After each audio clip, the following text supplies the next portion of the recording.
今日試呢部車咧，我大有理由相信咧係專登為一陣出場嗰位女士度身訂造嘅，因為佢只係3.3米嘅車長，非常之細部，我可唔可以塞得入去咧？揸唔揸得掂咧都成問題。咁至於邊架車同呢位女士最配襯咧，咁啊請個女士出場先啦。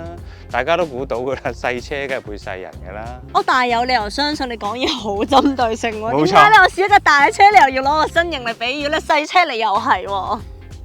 你解釋下，我俾1分鐘你諗下點樣鬥啦。你繼續講翻架車。我想見佢總要作啲理由嘅。咁啊，至於我哋今日測試嘅係咩車咧？大家都有眼見到㗎啦，就係好多人都識嘅 Autosam AZ1。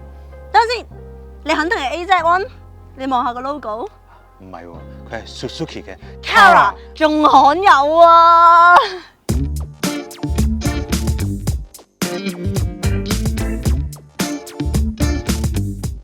剛才已經講過啦，呢部車咧真係為佢特登訂造咁滯，因為你睇下打開咗呢個車門之後咧，佢完全都唔頂頭，佢出入咧係完全係冇問題嘅，所以根本就係為佢而做嘅，我懷疑。呢個我都放唔到，因為實在太完美啦呢一下。咁我哋都講過啦，呢部 Suzuki 嘅 Cara 咧係非常之罕有，全世界嘅產量非常之少，就係得531部，而其餘嘅530部，我哋相信啊，據聞都唔喺香港。換言之，我哋眼前呢一部就係全香港唯一一部 Suzuki 嘅 Cara。真係好多謝呢位車主，真係好慷慨咁借一部咁珍貴嘅車俾我哋啦。咁啊，真係好想快啲試車。都要講啲歷史先。剛才點解我會扮唔認 Cara 即係 AZ1 咧？因為兩個型號咧非常之有淵源。其實佢哋係姊妹車嚟嘅。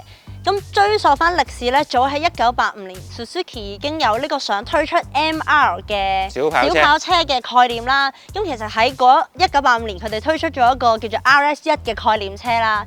之後咧去到1987年嘅東京車展咧，亦都有部 RS3 亮相喎。唔係 Audi 嗰部啊，唔係 Audi 嗰部。唔係 Audi 嗰部，咁都係一架概念車啦。但係之後點解呢個計劃會泡湯呢？泡湯嘅原因咧，就因為 Suzuki 當時咧就覺得哇，呢啲中至小跑車，喂未必揾到錢，成本會太高，咁所以佢哋最終放棄，咁啊改行另一個佢哋覺得喂肯定掂嘅 project 啦。呢個 project 係咩呢？我諗大家都估到啦，就係 Suzuki 嘅 Cappuccino 啦。Suzuki 冇興趣啫，咁其他牌子都有興趣噶嘛。就係萬事得啦。咁啊講到萬事得有興趣啦，但係萬事得又唔係推出 AZ1 喎，推出 AZ1 嗰個牌子叫 Autosam 喎。咁 Autosam 同萬事得又係咩關係呢？其實 Autosam 就係萬事得當年旗下嘅一個品牌嚟嘅。咁當年咧佢就拆咗做3個品牌啦，有 Autosam 啦、Unos 同埋 Anfeli。大概嘅關係係咩呢？即係等於當時嗰個年代好興做一啲子品牌，譬如日產就有 Infiniti 啦，Toyota 有 Lexus 啦，咁啊 AZ1 咧就用 Autosam 呢個名義推出嘅。萬事得講就真係有興趣啦，但係真係唔係10拿9穩噶嘛，咁點都要做啲嘢試下水溫話。所以萬事得咧就喺1989年嘅東京車展推出咗叫做 AZ550嘅概念車，仲一次過推出咗3個版本，3個版本分別係 Type A、Type B 同埋 Type C。Type A 係最接近我哋而家見到嘅 Autosam AZ1。咁最大嘅分別咧就係當年概念車係彈燈嘅設計，而家係明燈嘅設計。至於 Type B 嘅設計風格完全唔同，外觀係比較保守，用傳統式嘅車門。至於 Type C 咧，就係受到當時咧萬事得車隊嘅787啊、767啊喺南安賽事輝煌嘅戰績咁啊啟發出嚟嘅一個版本啦，咁啊好賽車化嘅，咁擺到明咧都係唔會生產嘅。咁試完水溫之後咧，咁 Type A 咧個呼聲咧就最高啦。咁結果咧，萬事得咧就以 Type A 嘅設計咧作為藍本啦，喺1992年咧正式推出呢個 AZ1。咁其實 AZ1 同埋 Cara 係兩部一模一樣嘅車啦，除咗佢個章唔一樣之外，咁據當年設計師平井敏彥所講咧，點解要設計呢部咁樣嘅 K 卡出嚟呢？背後嘅理念就係想將擁有超級跑車嘅夢想平民化。咁至於呢一部 K 卡有啲咩超級跑車嘅元素呢？留翻俾 Lawrence 講啦。點解 Vivian 話呢部車咧好多超跑嘅設計元素咧？你留心睇佢嘅線條，雖然佢係細架，但係佢有好多經典嘅元素於一身啦。咁啊，例如嗱呢隻窗啦，分成上下兩層啦，咁明顯咧係向呢個昔日嘅林寶堅尼 Countach 致敬啦。咁另一個咧就係呢個入氣腮位啦，俾啲想像力其實都唔使好多想像力嘅。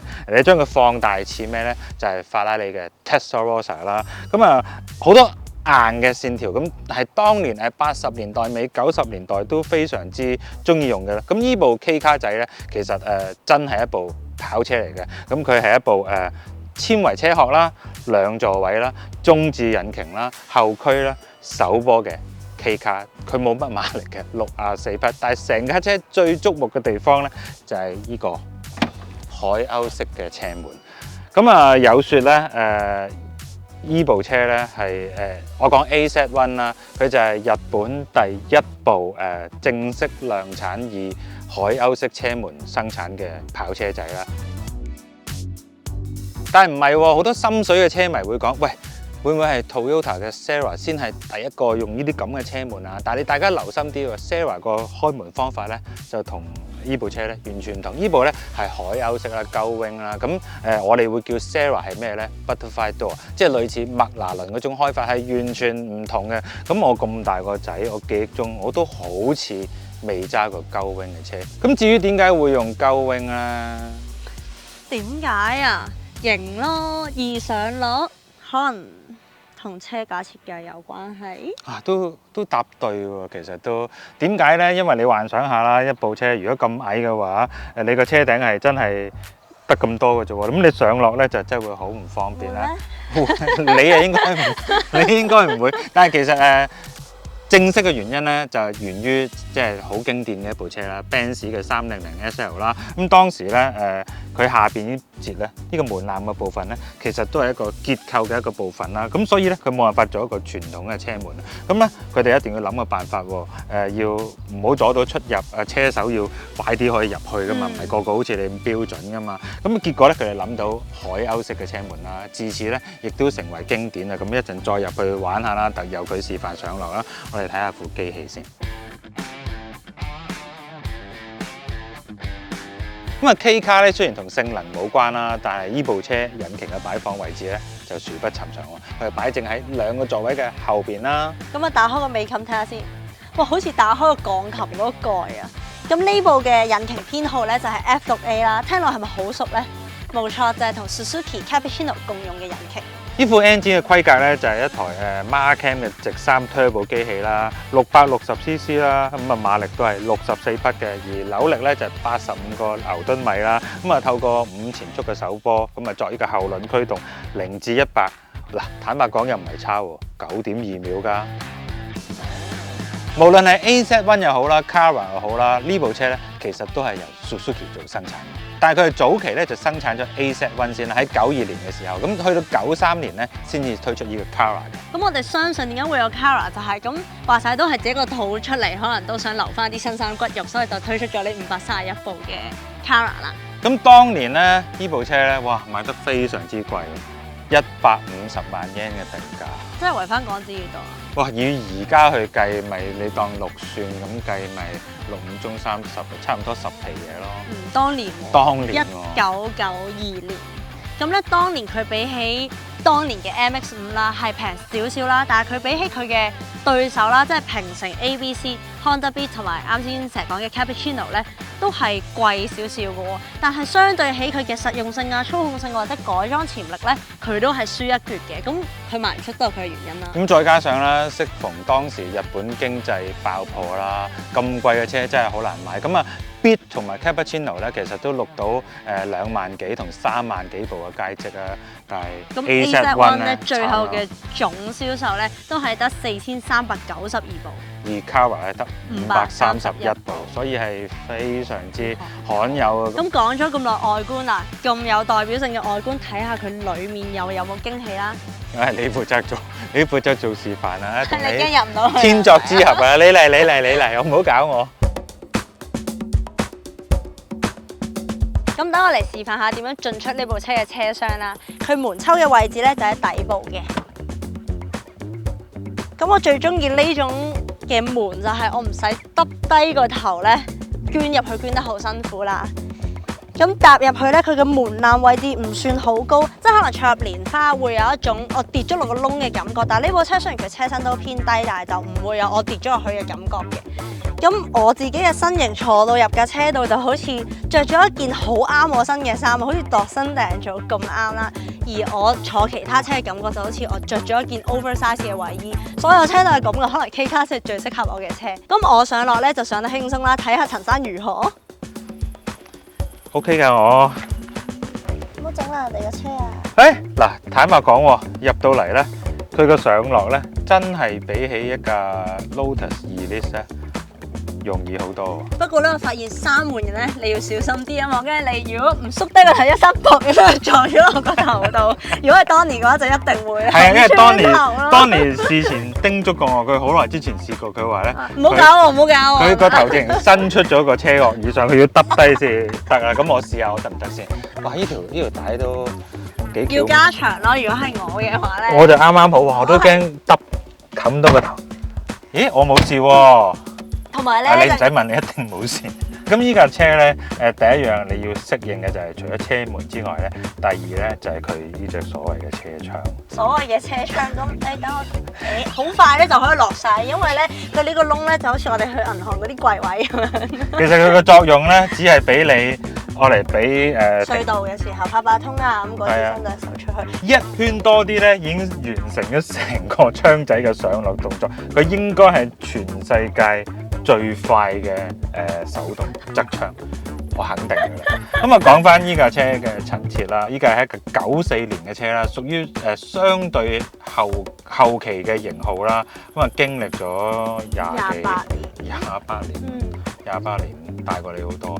咁啊，佢夾硬要我講嘅好多就假嘅，大過我就真嘅。咁咧個保養咧好過佢。係好新淨咯，跳咗上嚟嘅感覺係好似時光倒流翻去呢個1994年。係，即係原來1994年嘅全新車就係呢個感覺咯。即係佢嘅設備係有啲咩咧？係冇設備，冇設備。有冷氣嘅，有冷氣出風口嘅。咁杯架嗰啲就唔好諗啦。Airbag 唔好諗啦。什麼首飾箱啦，雜物架啦，杯架啦。太陽擋係有嘅，好都係襯翻佢迷你嘅身軀。即係唯一可以擺到嘢，你眼見就係你軚盤側邊有個兜俾你擺啲散銀啊、啲隧道飛啊。我同佢兩張凳後邊咧，其實都有一個臨時嘅台咁樣，有個地方，但係你要另外揾啲袋去載住啲嘢咯。一個手袋就可以就咁劈過去，但係如果你係淋淋滲滲嘅嘢咧，你就真係有啲頭痕。咁我哋坐緊呢張凳咧，亦都係一張單體式嘅筒凳啦，原裝試樣嚟嘅，哇，保養得非常非常之靚。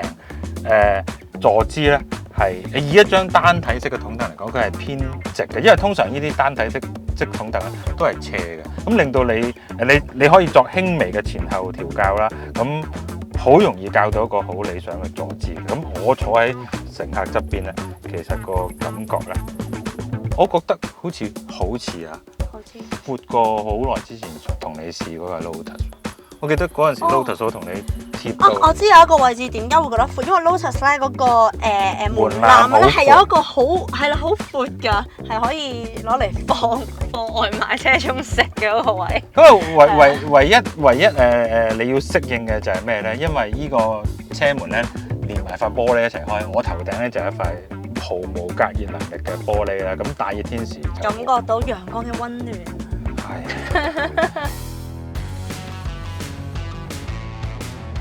咁咧，聽聞呢部車冇風油軚啦，唔知會揸到老鼠仔都出晒嚟咯。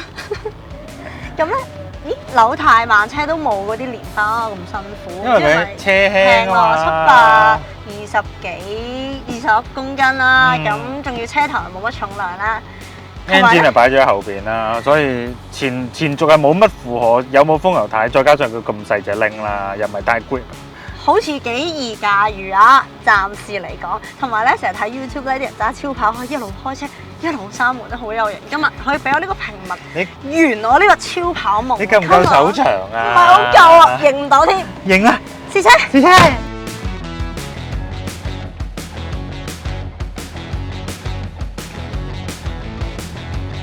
終於試車啦！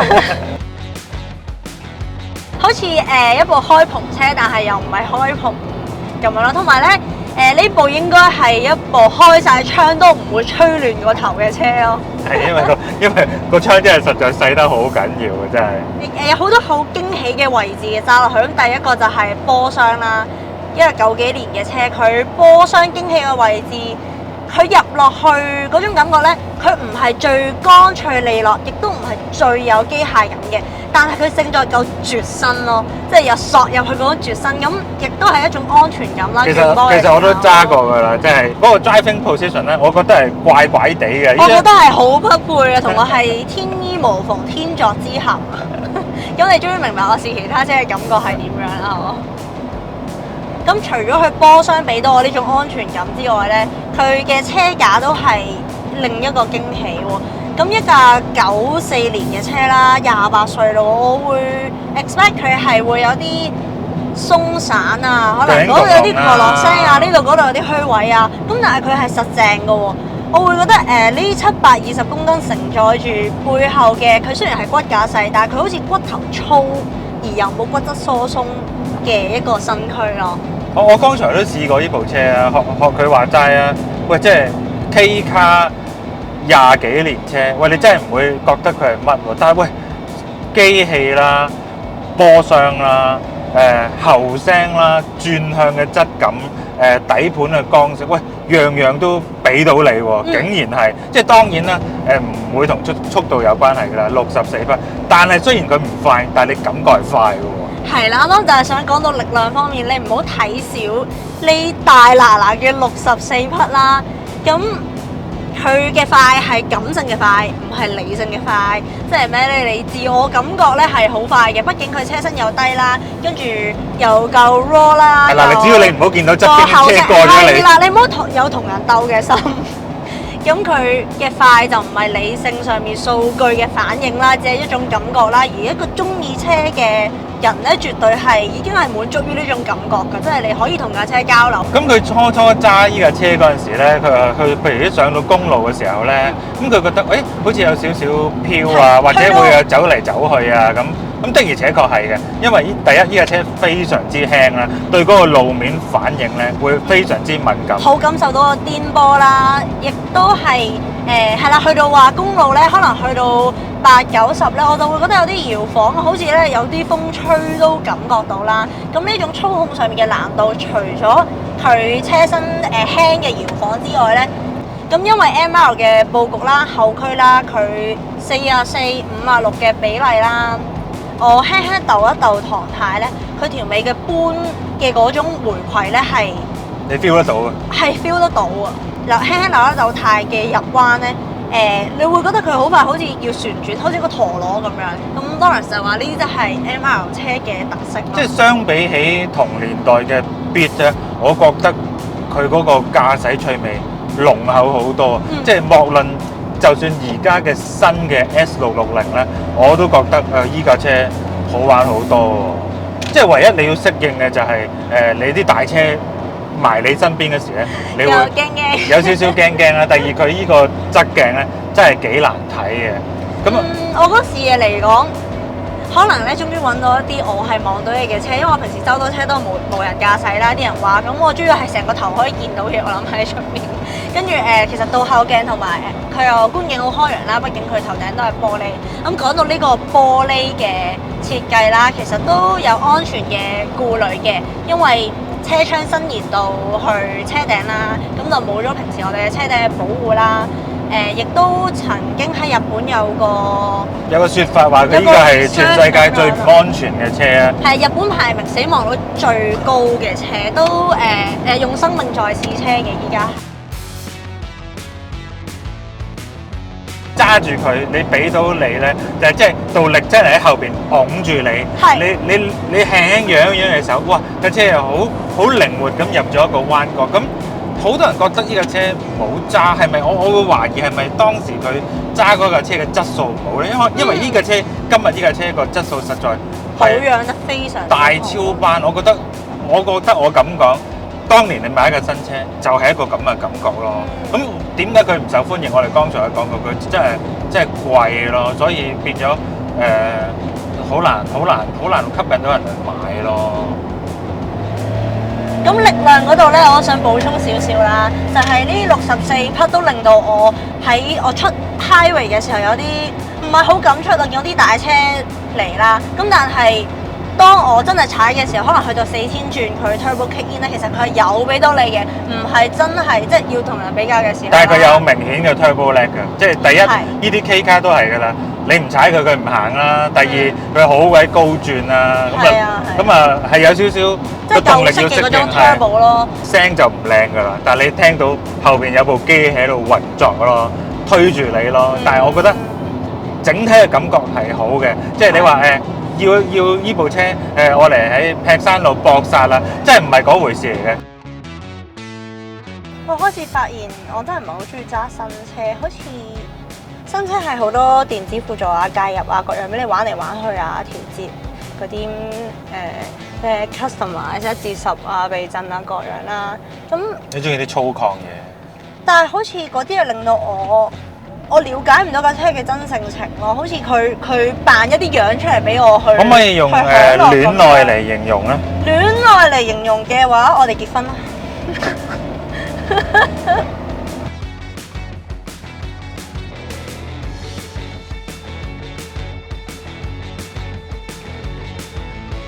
真心好玩，開心嘅。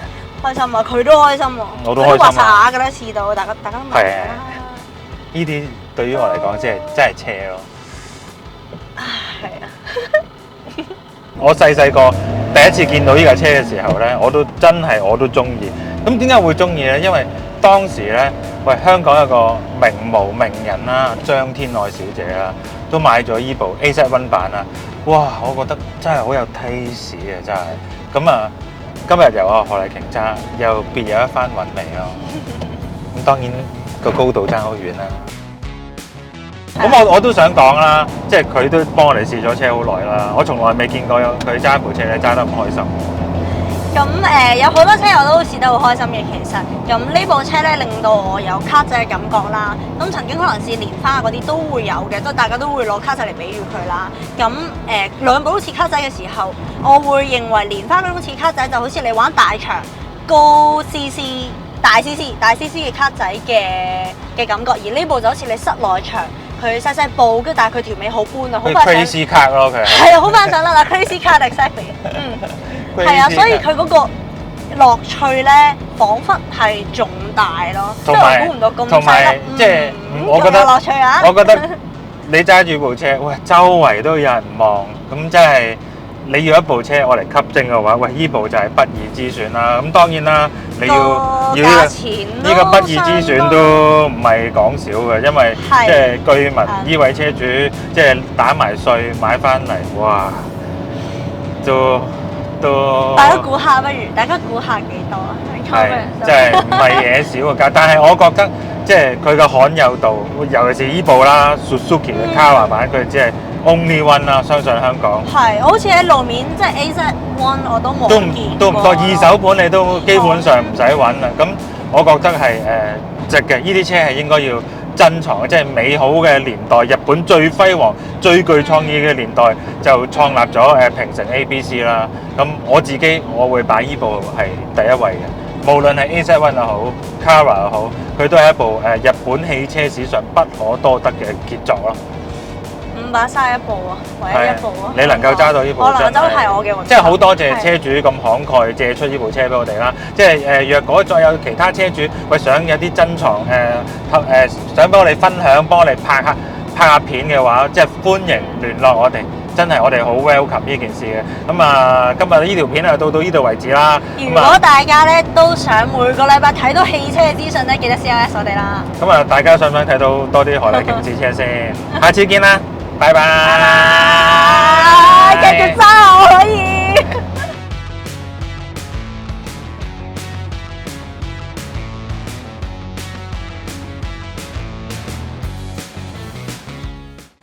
真係有人望㗎揸呢架車，哇！趌前啲再望啊！